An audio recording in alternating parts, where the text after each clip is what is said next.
Hi there, I'm Wendy McCallum, burnout and alcohol coach and wellness expert, and you're listening to Bite Size Balance, where everyday extraordinary women share their stories, expertise, and wisdom, all in the name of lifting each other up and creating a better life by design. Whether it's wellness, career, relationships, food, alcohol, mindfulness, hormones, or parenting, we talk about all things women's balance. If your life looks great on paper, but it still feels like something's missing, you're in the right place. Welcome to Bite Size Balance. Hi, everyone. Welcome back to Bite Size Balance. I'm here again with Sarah, and we are talking about a fun topic today that we co-chose after we heard this song on YouTube.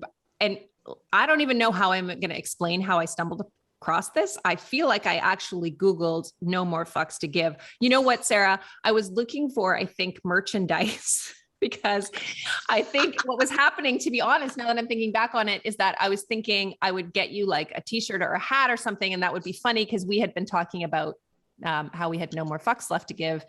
And so I just typed that right in the Google search bar, and I stumbled across this guy who we need to give credit to. His name is Thomas Benjamin Wild Esquire. Which I'm dying to know what the Esquire is about.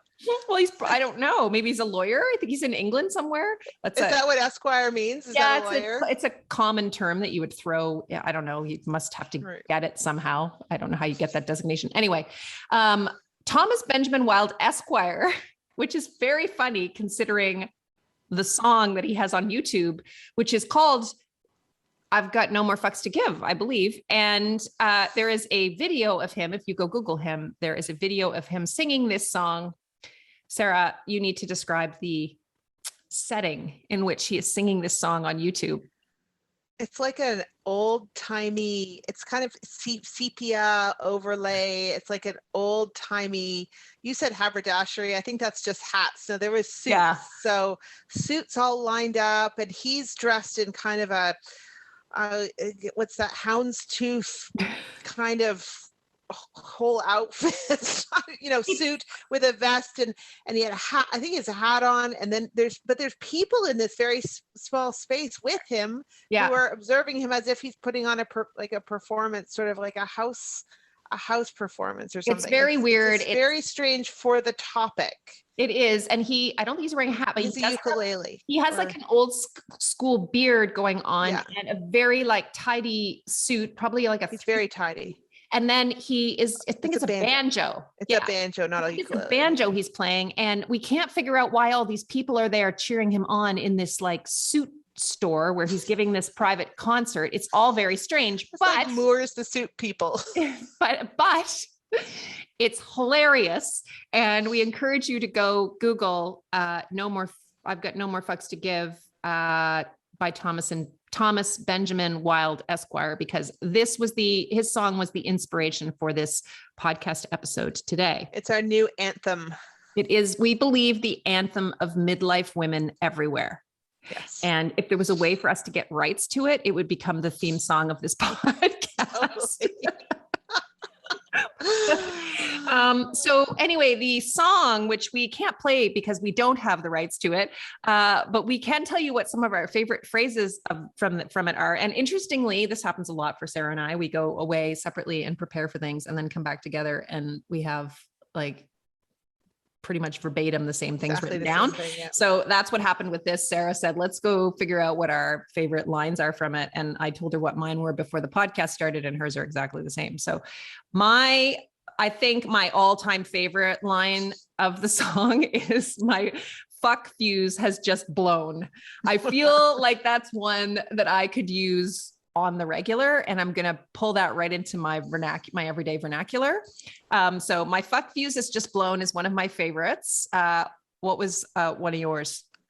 The other one was, I've rallied my fuck army, but it's been defeated. I had that one written down too, because I thought that was hilarious. And I'm over my fuck budget, and now I'm in fucking debt. Which was good. And then my fucks have runneth out also made me laugh. Just something about the whole like Middle English language or whatever with that. And then he also says the complete lack of acknowledgement has now begun to gall, which really hit home for me, because that's kind of how I feel about a lot of the efforts that I put into a lot of stuff. Yeah. Every day that I don't really think I give a fuck about anymore. And the lack of acknowledgement has begun to gall me. I am kind of done with nobody noticing all the stuff that I do. And I actually don't want acknowledgement. I just want to not do it anymore. Yeah. We are officially galled here at Bite Size Balance. Yes. We at Bite Size Balance officially are galled and have no more fucks to give. So what we wanted to do, in all seriousness, so the reason why we wanted to have this conversation is because we started talking about this, and in the context of being a woman in midlife and all the other conversations that we've had. And we thought this is just a really good way to put how it feels for the two of us anyway. And it seems from our experience with the other women that we work with daily, the other women feel this way too. It just feels like a good way to put just to articulate what it feels like, I guess, to be in midlife. And for us, particularly, I guess, to be postmenopausal. So I guess maybe we should start with like giving some examples, maybe, or talking about our experience about like how this has played out in our own lives, this whole getting to this point where we feel like we, don't have any more fucks to give. Like what does that look like, and how does that feel for you? I think it's really hard to pinpoint. I found actually when trying to figure out how this general feeling really kind of plays out in my life. I think because my kids were young when I started in perimenopause, it showed up for me. I think I've talked about this before, but it definitely showed up at things like bake sales. Yeah. Right? So it's like, the superstore makes a really good 2-bite brownie. I can't be fucked, frankly, to make my own stuff. For me, it shows up a lot in terms of parenting, so making decisions around like, well, earlier I used to really put some time and energy into this aspect. And I thought maybe like food and my kids and trying to like limit their sugar. Let's use that as an example, and trying to keep the family super healthy. And now like, I don't care. Yeah. I just, I'm not going to die on that hill anymore. I don't care. Yeah. And they will figure it out as I've given them the tools. That was my job. My job was to give them the tools about how to eat well, how to nourish their bodies. And if they choose not to do that now, there's not a whole lot I can do about it. I can give them good, solid meals at home, and then I have to let the rest of it go. A recent thing for me around this topic would be the fact that, so I'm now interested, we've been managing your hot flashes for a while, and I'm now this summer have had a fair number of hot flashes in the night. And, I'm working on what the best way to manage that is for myself. But our house is an old house. It's very chopped up, as old houses are. And so there's very little airflow in our bedroom. And it's very hot when there's a heat wave. And I can't sleep. So we have an old-fashioned Airstream in our backyard, which is in a sort of constant state of being renovated. And last year a bed went into it and a couch, and it's lovely. It is like, honestly, it's like being on vacation in your own house or on your own property. And so I literally walked 20 steps out my back door, and I now sleep in the trailer. And because I can direct a fan right on me and nobody's complaining. Yeah. And so that for me was a stage of, you know what, I just need to look out for myself in this situation. I had these feelings of worry, like, well, I wasn't worried about how anybody else would perceive it, but I was, worried about, well, how is this going to affect our relationship? What's it going to, will the kids think it's weird? I think I just sort of went through that. And then I just thought, no, I actually need to sleep, and I'm a better person for myself, and I'm a better person for everybody else in my life. Yeah. If I actually sleep. And frankly, I'm thinking of moving out there for good. If only I could figure out a way to insulate it. Yeah. You need to winterize it. But it's created a whole other it's created a whole other space for me where now I can go and work at least until February. I can go out and work out there. I can sleep out there if I want to. And I've really kind of decided that I'm just claiming space for myself. And that's a feeling of, not really giving a fuck what anybody else thinks about it. It's been a journey to get there, but it was, the feelings were there. I just had to work with that, with feeling a bit guilty about it, frankly, because my kids are still fairly, they're still 11 and 13. And so, and also just trying to see what effect that would have on our relationship, which actually I think it makes it better, because we kind of, especially after this COVID lockdown nonsense, I feel like we just spent so much time in the same space. It's actually kind of nice to miss each other once in a while. Yeah. So it's been interesting that way. That's sort of that's my latest no more fucks to give. And then in my work life, I see it around being really clear about my schedule. And I've worked with this on and off over the last 20 some odd years. Just, this is what I'm going to work this year. And I'm not really prepared to change. I'm not really prepared to accommodate, because I need the other time to do stuff for me. And so all of a sudden, the stuff that I want to do has started to become more of a priority, and I'm really feeling it. It's not just an intellectual exercise like it has been historically. Oh, I should do more of this, or I should carve out time. And then I often would they would fall by the wayside, because I would feel this pull back towards, needing to be in the office, or there was more demand, or I missed a day and I had to make it up. And now I'm just very clear about what I'm going to do in terms of work. So that's been really great too.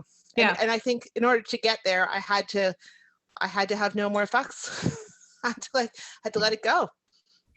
Yeah. I think some of that stuff I identify with for sure. Definitely the whole not the hill I want to die on thing. I think that's probably where it shows up most for me in parenting. I mean, my kids are older than yours. So I have a 17, almost 18-year-old and a 17-year-old. They're in grade 12 this year. They are, pretty independent. They're both driving now. And, if they're not independent in an area, I'm kind of like, you need to be independent in that area. So that allows me to back off a lot. And I have less fucks to give because of that, I think too, which we were talking about earlier, just that idea of like, I almost need to make the choice to care less because they need to learn this stuff for themselves. So that's really helpful. But I also see it showing up in relationships with people, so maybe people who are less close to me. So I see it showing up in female relationships or work relationships where it's just not serving me.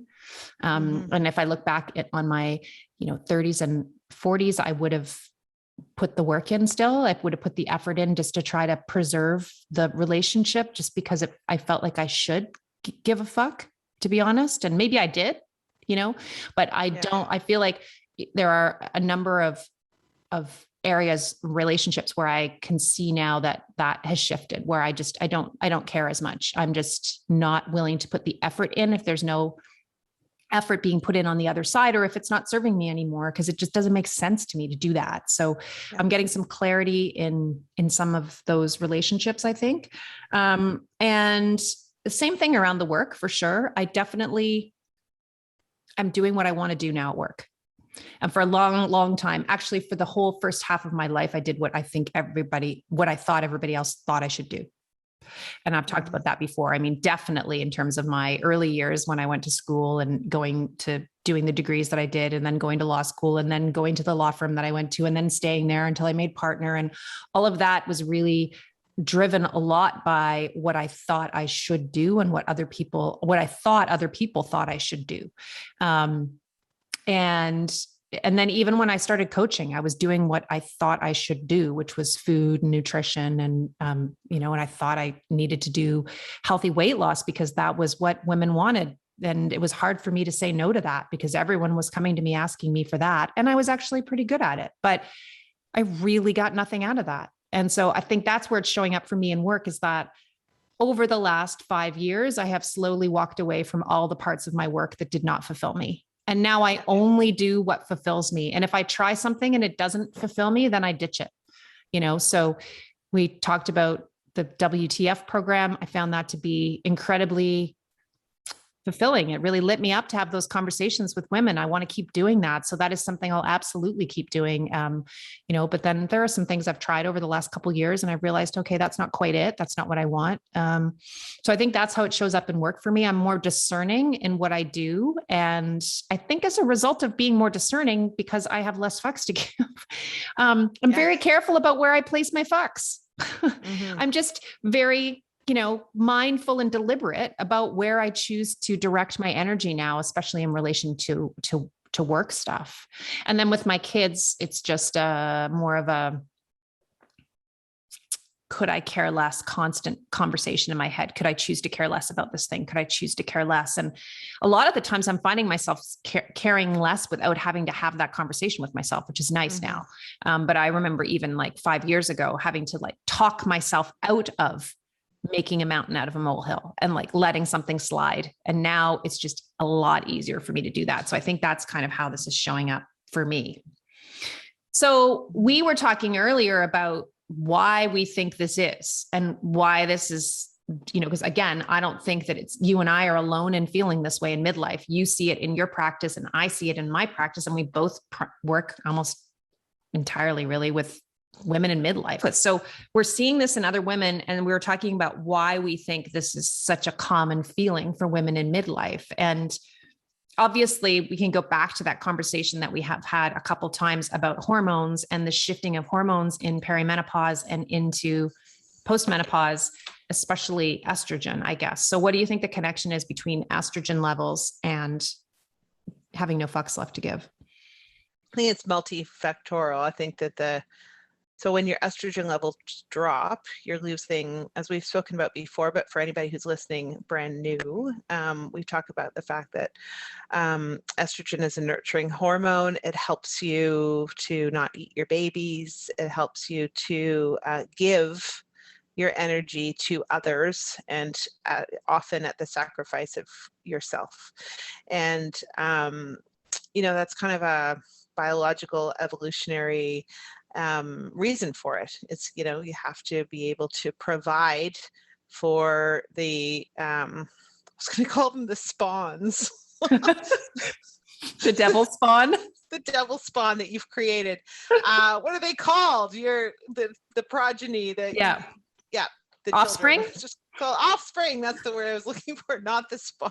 So you have to be able to, care for those offspring, and the estrogen helps you to do that. And so, but when the estrogen drops, so too does that feeling of needing to nurture things. And as we've talked about before, it's not always nurturing children, it's nurturing volunteer positions, it's nurturing jobs, it's nurturing relationships that may or may not serve you. It's, just all that outward energy that turns more inward at perimenopause. So the kind of the estrogen drops, and then that energy that's been going out actually kind of turns back towards you to kind of move you out of that nurturing role and into, well, I call it the wise woman role.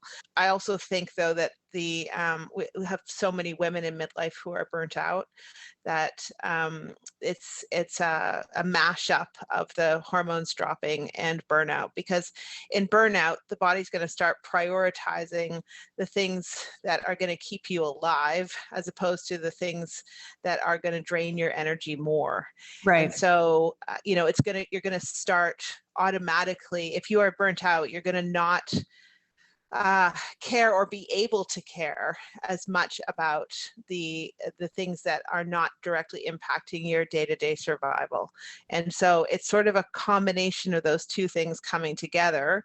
And I don't think it's a bad thing. I think it's a natural transition. We were just talking about the fact that it's a natural transition, particularly for women who have children, to be able to move into a phase where you are not nurturing them as much in order for them to learn to stand on their own 2 feet and to go out and become adults.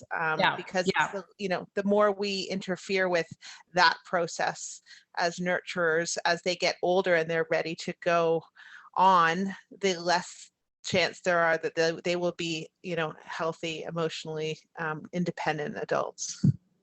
Yeah, I think it's totally true. I mean, I was saying to you in our conversation before we hit record on this podcast that I think about the fact that biologically, really, I was designed to have my kids earlier than I did. I had them at 32, but I was biologically designed to have them in my early to mid 20s, maybe even younger, to be honest. So if I had them when I was biologically as a human kind of designed to be my like peak years or whatever, I would have transitioned kind of my estrogen, all of this stuff would have happened at a different age for them. So I think they would have been, I don't know how to say this in an articulate way, but I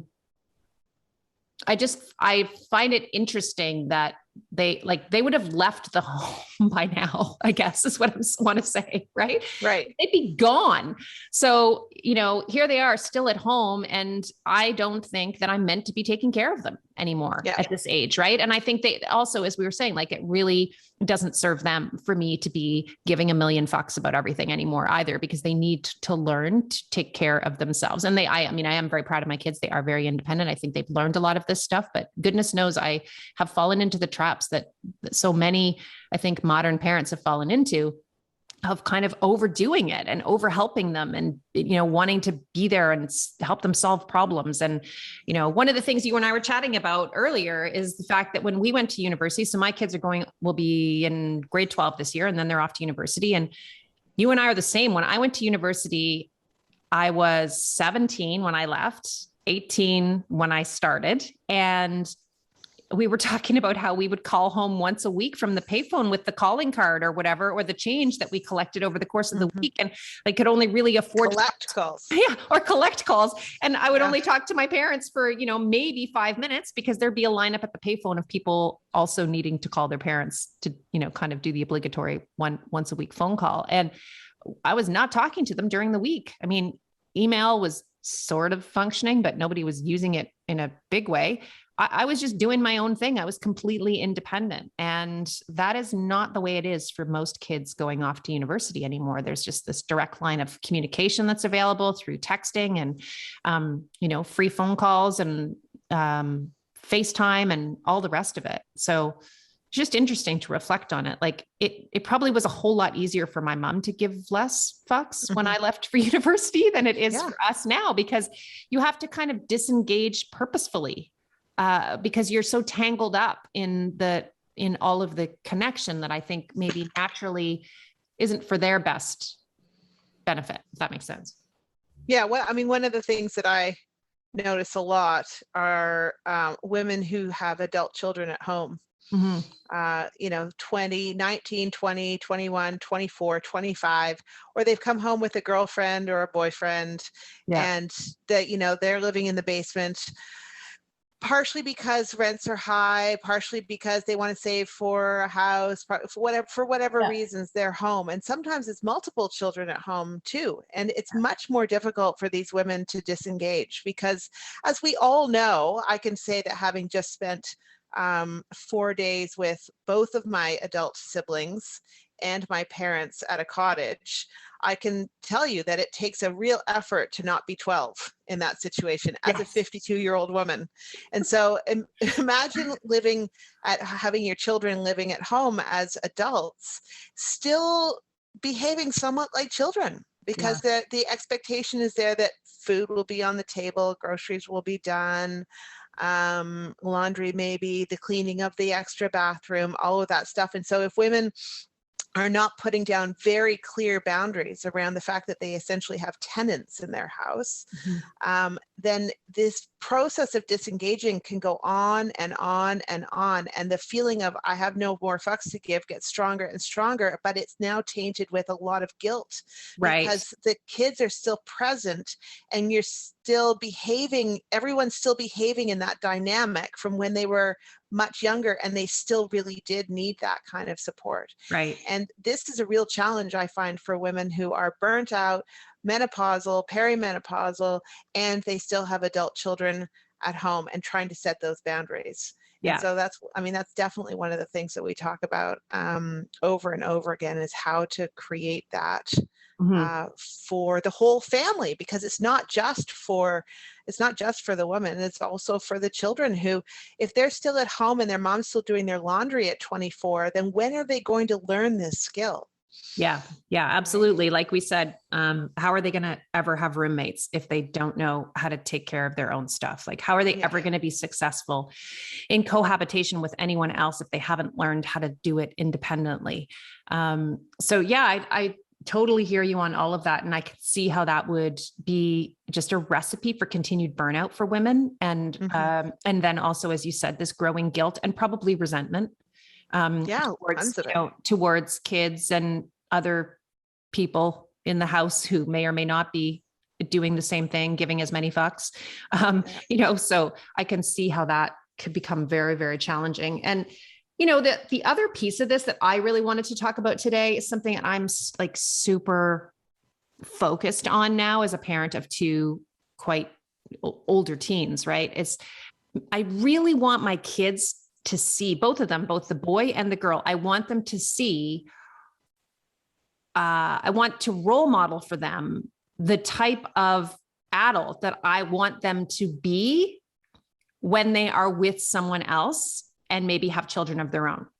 I want to make sure that I'm role modeling for them the fact that I can take the things that I need for myself, including giving less fucks. Like, I actually want them to see that. I want them to see me pull away. I want to role model that for them, because I don't want to be part of perpetuating a cycle that I think we're on the verge of creating here, of over-parenting, helicopter parenting, all the rest of it, and not teaching our kids to be, whole, independent human beings at or around the same age that we were taught to do that. So I think it's really important to be thinking about that. Like, I think it was a post or something I saw recently, and it said something like, are you the adult that you want your kids to be? Yeah.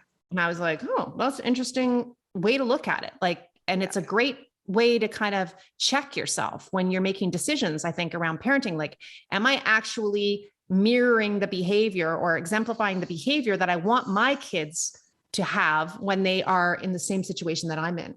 And I love, I don't know if we've gone back to this on the podcast yet, but if we have, whatever, we'll just repeat ourselves and blame it on menopause. Did we talk about the Brene Brown and Glennon Doyle, our BFF Glennon Doyle? Oh my God.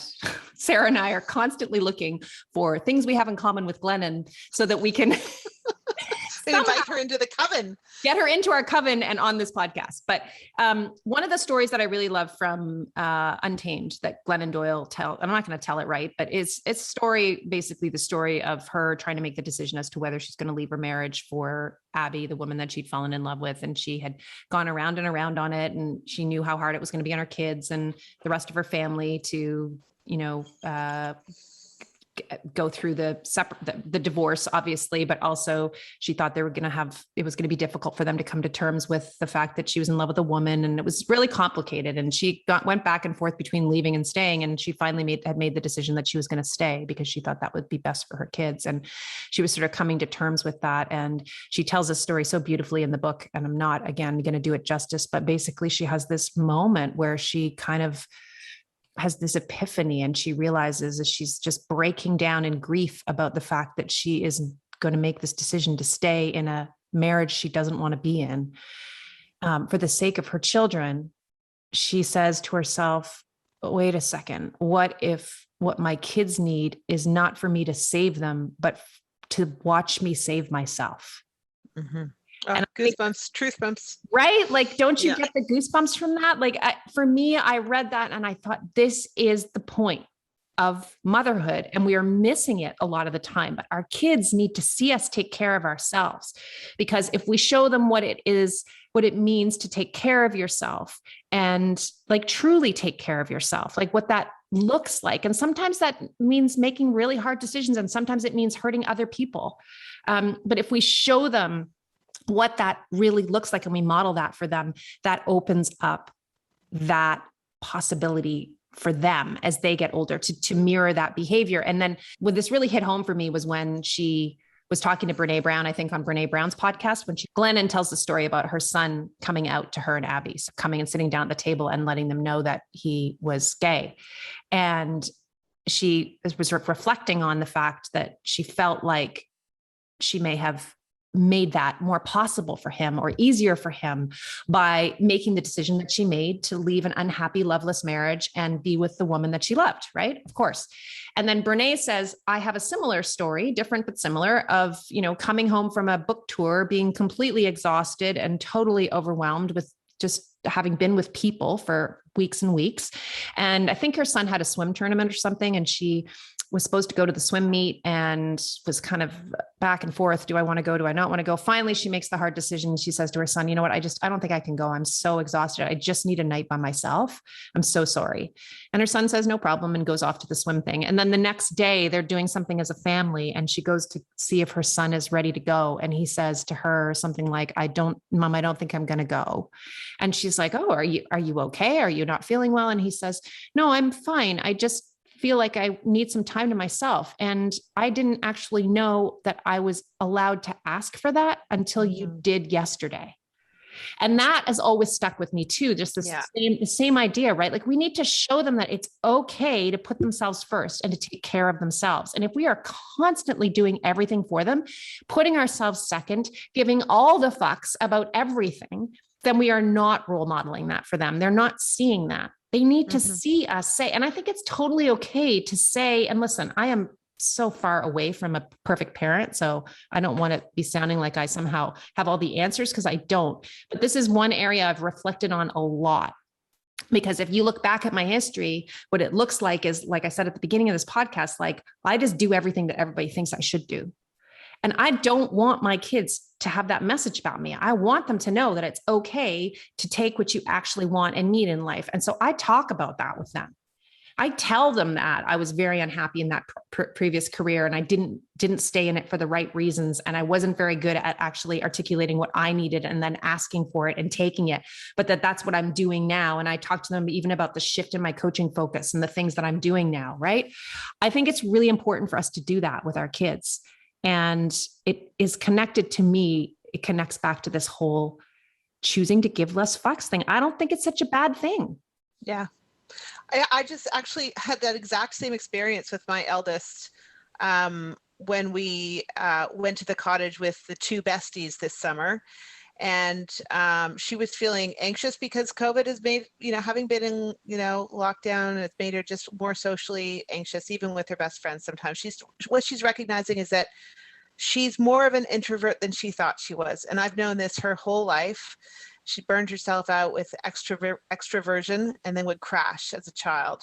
And so having had the time alone, has recognized that needs that time alone, as well as needs the sort of more extrovert time. But we've been talking about that, and I said it took me a long time to figure that out about myself, because she asked if it was okay to feel anxious about being with people all the time. And so we were talking about that, and I said, it took me a long time, and I was honest. I said I actually used to drink too much alcohol as a university student to handle the fact that I was an introvert and I wanted to be in bed at 10 o'clock, and that I was sort of had to keep going with my friends. And so I told her about my learning about how that's what I need. And so then we're at the cottage with the two friends, and she comes up off the play mat, what they're out there jumping around on, and the other two are still out there. And I said, now I had told her earlier that it's okay to just take some time. Just pull yourself out of a situation and, take a few breaths and take a little rest when you're with people. And so she comes up from the lake and sits with her book or her headphones on for a few minutes. And then I said, is everything okay? Did you guys have a fight? She said, no, Mom, you told me it was okay to just take some time. Yeah. And I was like, oh, I'm having a Brene moment. Look at me. The small number of parenting wins, you're just like, right. All the times when you feel like the shittest parent ever, those moments of like, oh, I taught you something and it got through. Yeah. So, but it's really important. And that sort of not trying to, I don't know how that fits in with the no more fucks to give, but it's more that, it's just like, okay, what other people think is not more important than what you need. Yeah, absolutely. And I think it ties in with it because it's like, you're not solving her problems for her.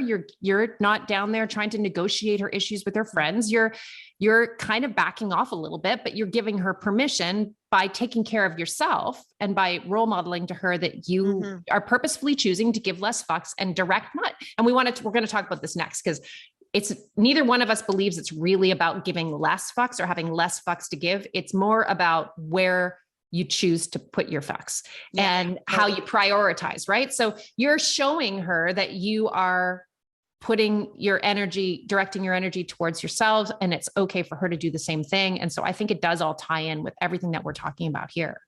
But on that note, I don't really feel like I care less about life.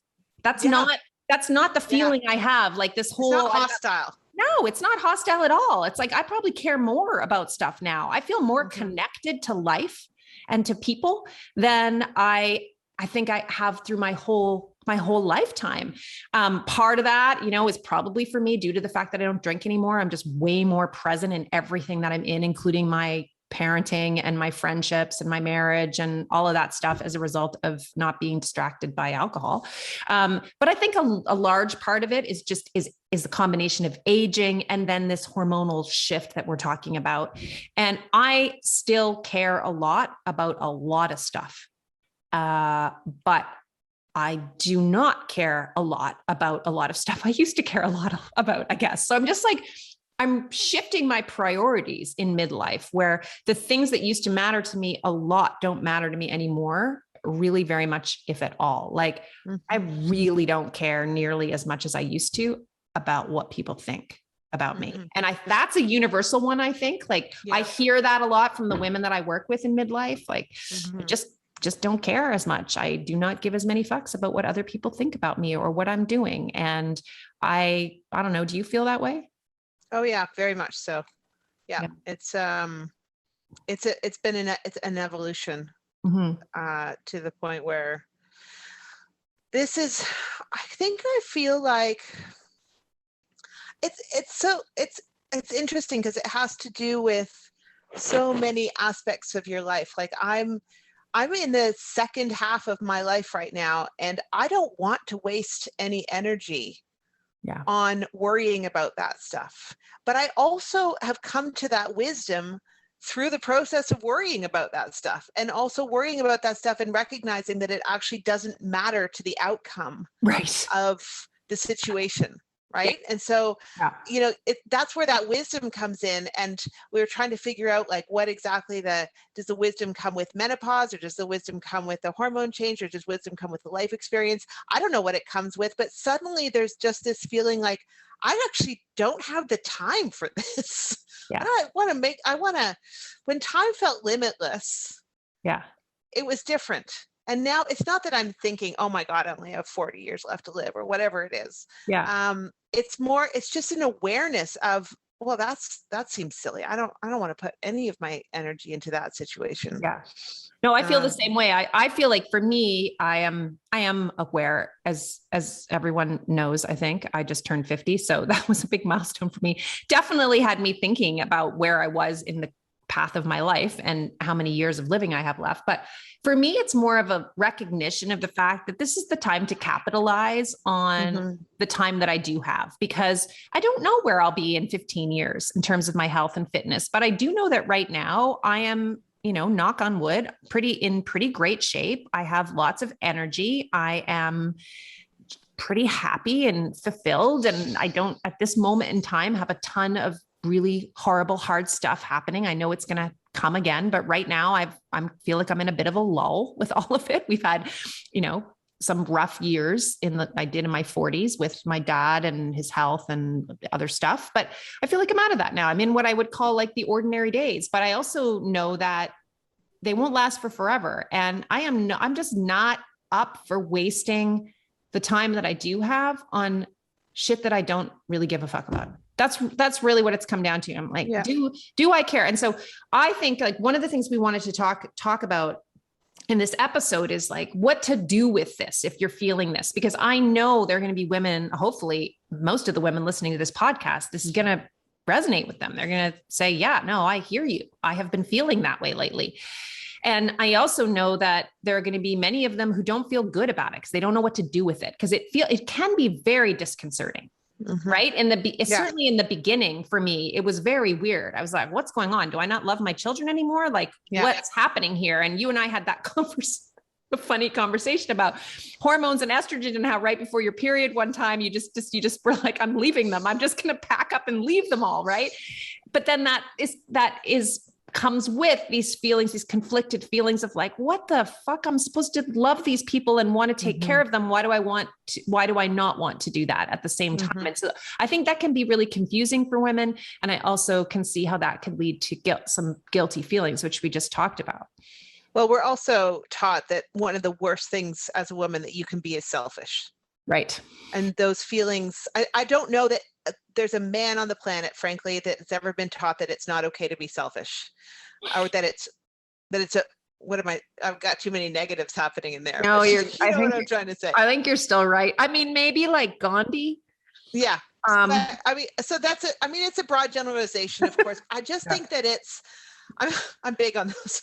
I just think that it's woven into the way that we're brought up, and that capitalizes on the estrogen. And before you know it, women across my life, across my practice, across, everything I read, women have a difficult time being selfish, or being perceived as selfish, or choosing themselves. Well, listen, right? we celebrate selflessness.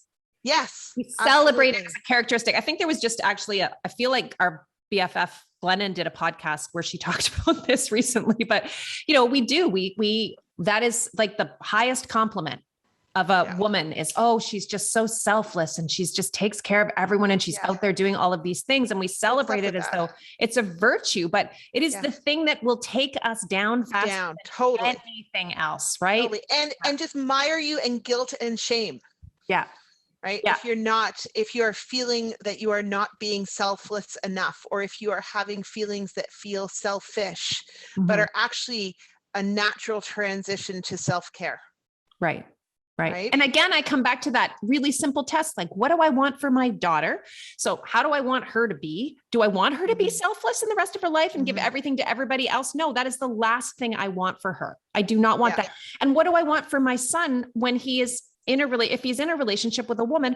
How do I want her to be able to be with him and him to be with her? Do I want him to think that she should be totally selfless and that somehow that is some kind of positive virtue in a partner? No, I don't want that either. And I don't want him teaching his daughters that if he has daughters, right?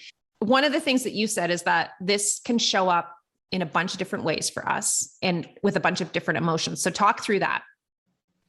Well, so it can show up as anger. So resentment and anger around the fact that you may be expected to or being asked to do things that you don't want to do anymore, or you feel the expectation.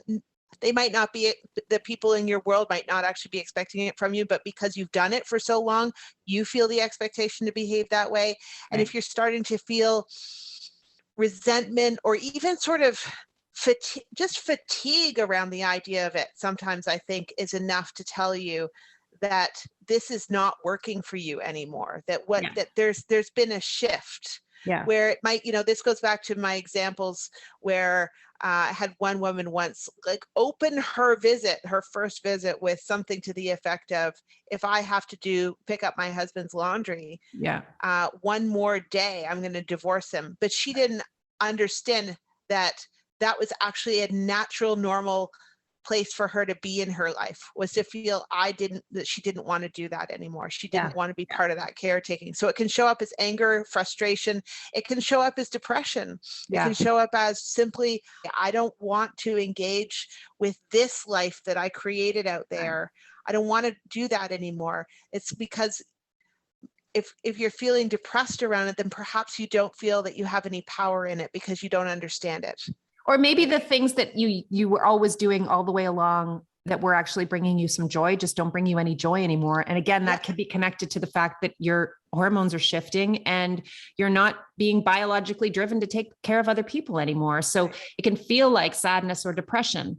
But I think the first step in it is to identify it and kind of name it and call it what it is. And then the next step is to start really looking into get into these questions. Like, how's this thing serving me? This behavior, this habitual thing that I'm doing, or that I feel like I should be doing, how is it actually serving me? I think that's the first question. So am I getting anything back from this? And I think that is a totally valid and okay question to be asking. And I think it's a really great test for whether you should continue doing the thing or not. You should be getting something back from it. And I think the truth is that some of these behaviors that we take on, or these responsibilities that we take on in our 30s and 40s, used to feel good and maybe did serve us, and they just don't serve us anymore. And that's okay too, because, the things that served you when you're 30 aren't going to serve you necessarily when you're 50. And it's okay for those things to shift and for you to feel differently about them. I also think, though, we should go back to one of the things you were talking about, which was the setting of the boundaries around this stuff, because another thing that I have learned through the work that I do, which largely involves helping women set boundaries, and also through my own experience as a mom and as a busy business owner and, all the rest of the stuff I have going on, is that we often assume we're going to get pushback on a boundary, or it's going to be really difficult to enforce a boundary. And then we just never test it. Yeah. And I think the key to creating balance and recovering or preventing burnout, it really is getting really good at testing boundaries. We need to actually test them, put them out there. Think of it as an experiment. Like, what would happen if I didn't pick up my husband's socks?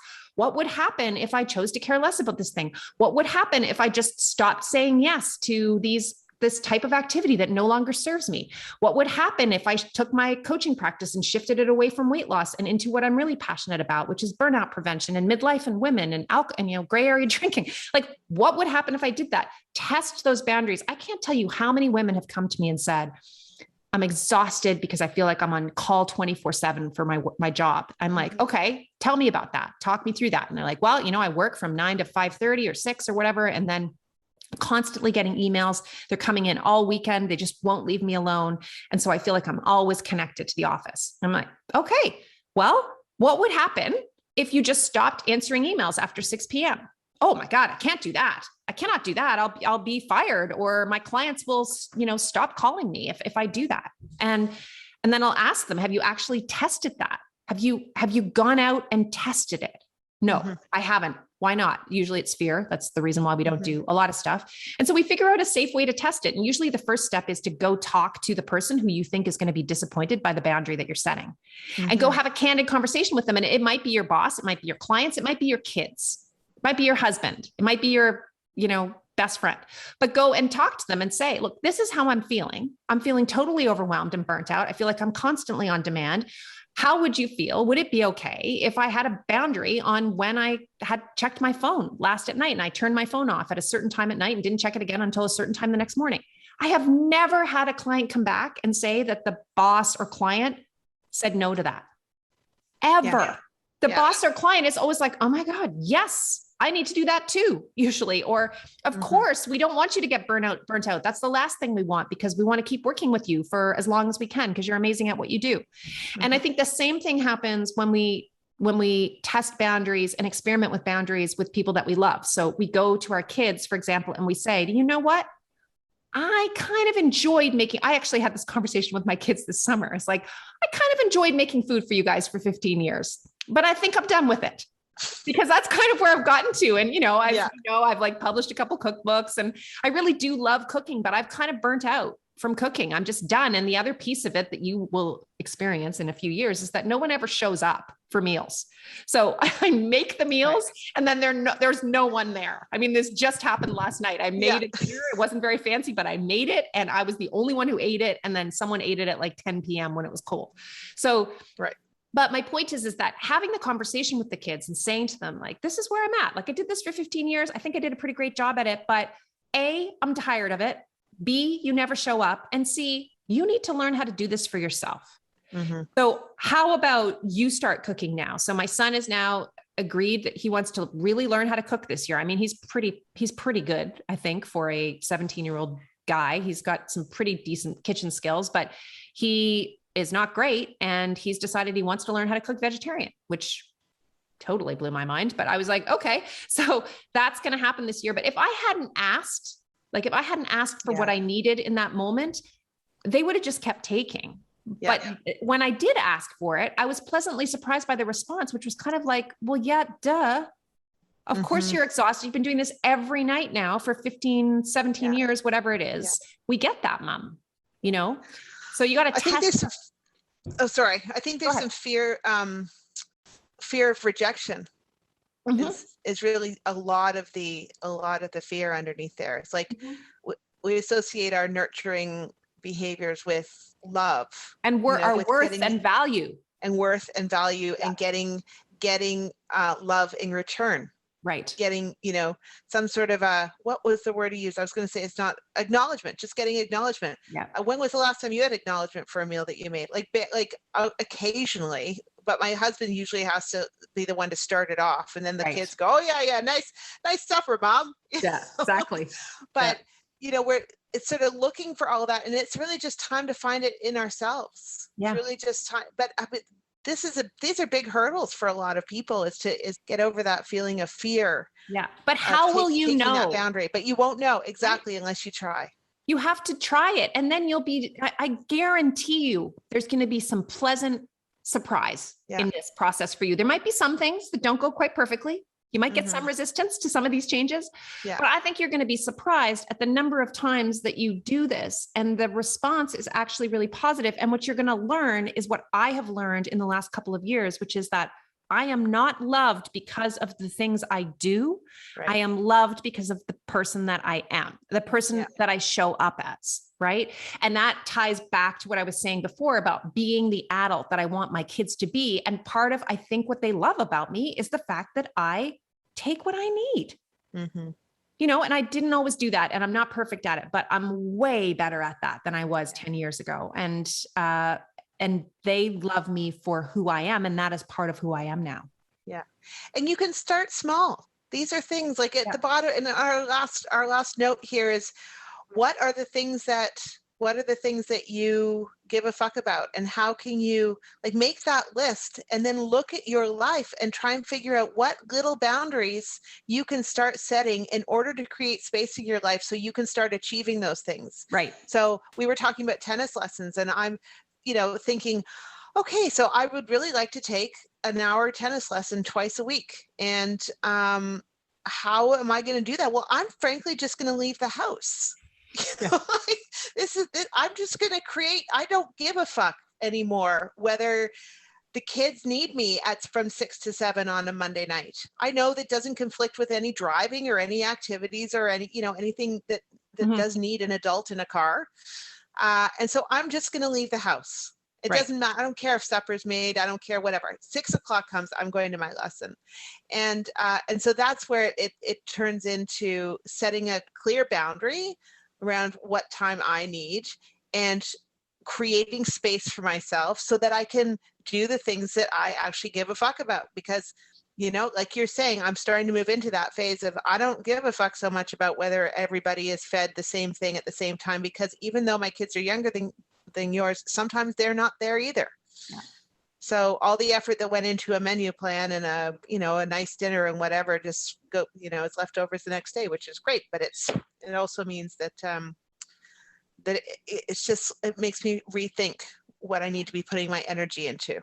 Should we also talk a little bit about the fact that there are going to be women listening to this podcast who are going to have no idea what they give a fuck about anymore? Absolutely. Because I think that is the place that most of us end up at. And I was definitely in that kind of shit show for a few years where I was like, wait a second, what I'm doing is not filling me up and making me happy, but I have no idea what will. And so if you're listening to this and you're thinking, well, this is all fine and great, Sarah and Wendy, because you guys seem to have figured out that you want to play more tennis and pickleball, but I don't know what it is I'm missing in my life. I would say start with, I know I've said this before, I think, but go back to the things that used to bring you joy. And it might be that you need to go back as far as childhood, but go back to before your life was as busy as it is now. Go back to the things that you used to do that made you feel great. And then, like Sarah's saying, start working on setting some boundaries in order to create some space for you to try those things again. What brings you joy? It can be very small. It does not need to be tennis lessons twice a week. It can be, I love to read. And I never get to read anymore. And when I was a kid, I used to read all day Saturday, all day Sunday. Sarah and I have talked about this. We were both like that. So if reading is your thing, how do you create that space? Maybe a simple first step is to set a boundary around when you go to bed and whether people are allowed to disturb you. Again, it comes down to setting those boundaries and actually being able to enforce them. And you can start really small. And it could be as simple as like, I just want a half an hour to myself at night before bed to read. And it might take a while for you to get that in place, but this first question is, what am I missing now? Like, what do I need more of? What used to bring me joy that isn't in my life anymore? And just start experimenting. It might take you a while to find it. You might not hit the nail on the head the first time out. I was talking about this in my This Is 50 podcast, which I did by myself. So Sarah, you don't know what I said in that because it hasn't been released yet, but I was talking about how I'm just feel like I have to try all the things and some of them are not going to stick, but I'm just going to try them anyway to see, because that's the only way I'm going to know what I need more of in my life. I have a general sense of the things that like definitely aren't going to be fun for me, but anything that I think might be fun, I'm going to try it this year, anything. And I started with the pickleball, which I'm still doing. I'm hoping to start tennis lessons. Maybe we'll end up doing those together or playing together, which would be fun. And I'm also taking a writing course. This is a big reach, like a big step for me. I am not the writer that you are. And the fact that I signed up for this writing course is really still blowing my mind. I'm excited about it, but I'm also super nervous about it. But when I look back to when I was a kid, one of the things I used to do that brought me great joy was write. I used to write like crazy. I used to write stories and I always had like a book on the go that I was writing. Like I loved to write. And, weirdly was an English major and wrote my way through university, but stopped doing it for fun. Probably when I was like 11 or 12, just stopped doing it for fun. So I'm going to try it and we'll see where that goes. But this is, I think, all tied into this whole feeling that you and I have been like talking through a lot this year of just giving less fucks. And so let's close out by thanking once again Thomas Benjamin Wild Esquire for. Please listen to that song. You got to go listen. Honestly, it's so funny. So Thomas Benjamin Wild Esquire on YouTube has a song called I've Got No More Fucks to Give. Did you have anything else you wanted to say, Sarah? No, I think that's good. I mean, we could talk about this for a long time because it's pretty standard across the board. I find that's why this song is so resonant. I think it's because every single woman I know is going to laugh till they pee themselves. What do you think it says that it's not a woman singing it? It's a man. Well, that's the funniest thing to me. It's so incongruous. I know. He's dressed like he's from the 1850s. He's got this ukulele and it's really high up on his chest too. It's like he's playing right underneath his beard. And he's playing to an audience of two. That's all you can see. I don't know, there may be more people there in this sort of sepia photograph kind of environment. Anyways, just go watch it. And yeah. I can almost guarantee, not 100%, but I can almost guarantee that you'll have a good laugh. You will have a good laugh. We really can't do it justice on here, but thank you, Thomas Benjamin Wild, for being the inspiration behind this podcast. And Sarah and I will be back with more of our thoughts on midlife in a future episode. Thanks for listening today, everybody. Bye. Hi there. If today's episode has got you wondering where you are in your own hormonal journey, You'll want to download our Perimenopause Checklist now at wendymccallum.com/Peri Checklist. This free checklist is the first step to getting informed and taking back some control over your midlife. Get yours now at wendymccallum.com/Peri Checklist. That's PERICHECKLIST.